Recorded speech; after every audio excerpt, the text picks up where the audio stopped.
మీరు ఇప్పుడు బండి భగీరథ్ గురించి నిన్న అడిగినారు. కేటీఆర్ బావమాటి ఫామ్ హౌస్లో డైరెక్ట్గా డ్రగ్స్ తీసుకొని దొరికితే ఎందుకో కేటీఆర్ మా బావమాటిని ఒంగబెట్టి పిల్లలు వాళ్ళగొట్టని పోలీస్ స్టేషన్లో పోయి కోదండం ఎక్కించండి అని ఎందుకో చెప్పలేదు.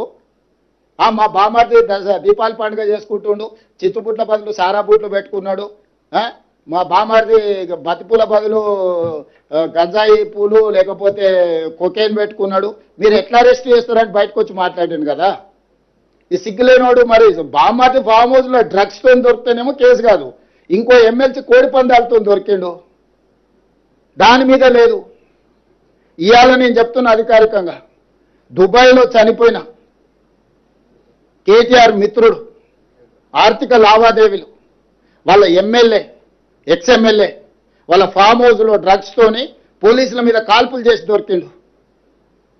ఇంత చట్టాన్ని గౌరవించి సమాజాన్ని ఉద్ధరించే కేటీఆర్ ఏడబడుకున్నాడు, ఏ బొక్కలు పండుకుండు, ఎందుకో పార్టీల నుంచి సస్పెండ్ చేయలేదు వాళ్ళను.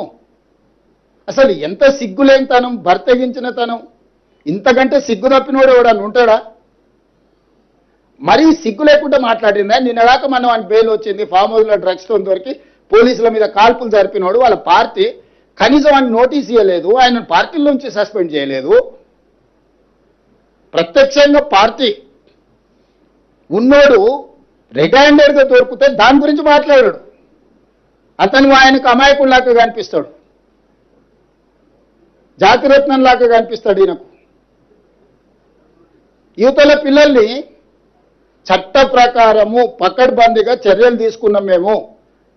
మేము కేటీఆర్ బావమరిది ఫామ్ హౌస్లో డ్రగ్స్ దొరికినా నోటీస్ ఇచ్చినాం, పోలీస్ స్టేషన్కి వచ్చి విచారణను ఎదుర్కోమని.